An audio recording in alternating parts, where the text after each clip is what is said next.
과학 공부는 핵심 용어가 있습니다. 한자어로 되어 있는 경우가 많은데 함축적으로 내용을 담기 때문이죠. 그래서 한자어를 잘 이해하고 그 내용을 상상하면서 과학과 관련 지으면 수업을 잘 이해할 수 있습니다. 그것과 관련돼서 선생님이 에피소드 하나를 말씀드릴게요. 간호학과 학생, 단열이 뭐라고 생각하죠? 단열이요? 짧은 열이요. 건축학과 학생, 단열이 뭐죠? 단열재가 떠오르네. 열의 이동을 막는 거요. 물리학과 학생, 단열이 뭐라고 생각하죠? 물리이론에 단열 효과라는 게 있었지. 부피 변화로 온도가 변하는 현상이요. 이렇게 같은 한자어를 듣고도 새 학생은 다른 것을 상상했어요. 그만큼 다른 것들을 배우면서 그 단어를 계속 연관지었기 때문이죠. 이 내용은 뭐냐면 어떤 단어를 들었을 때 그 뜻과 관련된 것들을 연관지으면 단어와 내용이 서로 유기적으로 우리 머릿속에 기억된다는 거예요. 과학 용어를 이해하려면 한자어로 의미를 파악하고 연관되는 내용을 상상하면서 들으면 훨씬 유기적으로 이해가 되는 거죠.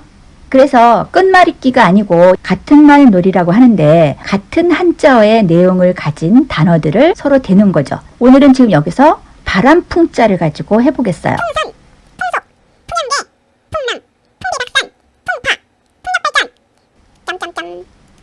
바로 저렇게 같은 뜻을 가진 한자어가 있는 단어가 굉장히 많아요. 과학 내용들을 살펴봅시다. 냉각하면은 냉자가 중요하죠. 차가운 냉자가 들어있는 단어가 뭐가 있죠? 냉장고, 냉랭하다. 자, 그래서 냉자가 들어가면 이건 뭔가 차가운 것과 연관이 되겠구나 라고 짐작하는 것들이 바로 이런 현상입니다. 승화의 승자는 무슨 승자일까요? 올라간다는 뜻이죠. 그래서 올라간다는 승자가 들어가는 단어가 승천, 상승 이런 게 있죠. 융해는 용자가 녹을 융. 그래서 융화된다, 융합한다, 즉 녹아서 서로 화합한다는 뜻에 많이 쓰이는 단어입니다.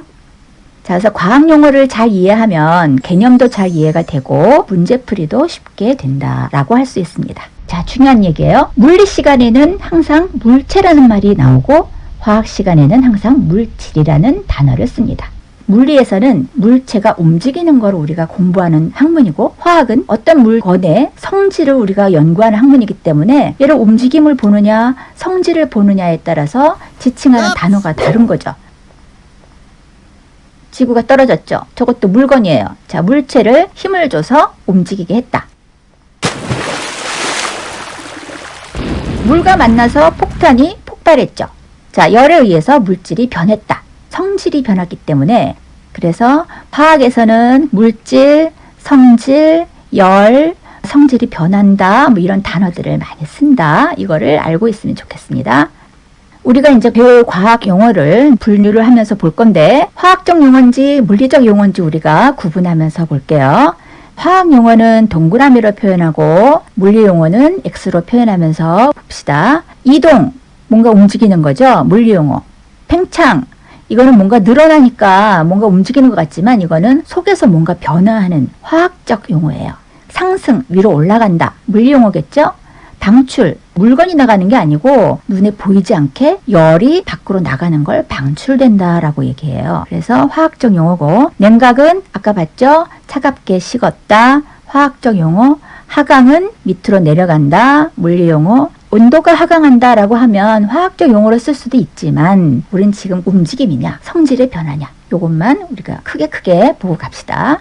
자, 기화는 기체가 된다. 화학적 변화. 운동 움직이는 거죠. 물리 용어. 응고 굳었다. 화학적 용어예요. 속력 힘력자가 들어갔죠. 물리 용어. 승화 이거는 위로 올라가는 건데 화학적 용어에 별자를 썼으니까 이건 화학 용어예요. 마찰은 서로 부딪힌다. 물리 용어. 부력은 힘력자가 들어갔는데 위로 떠오르는 힘 물리 용어죠. 분해는 나누어지고 해체돼서 뭔가 변했다라는 화학적 용어예요.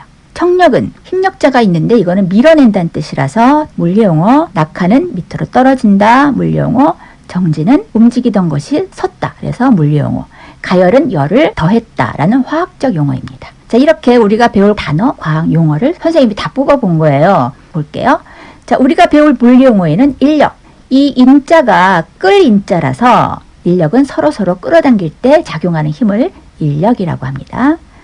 청력. 척력은 뭐죠? 밀어내는 거라 그랬죠.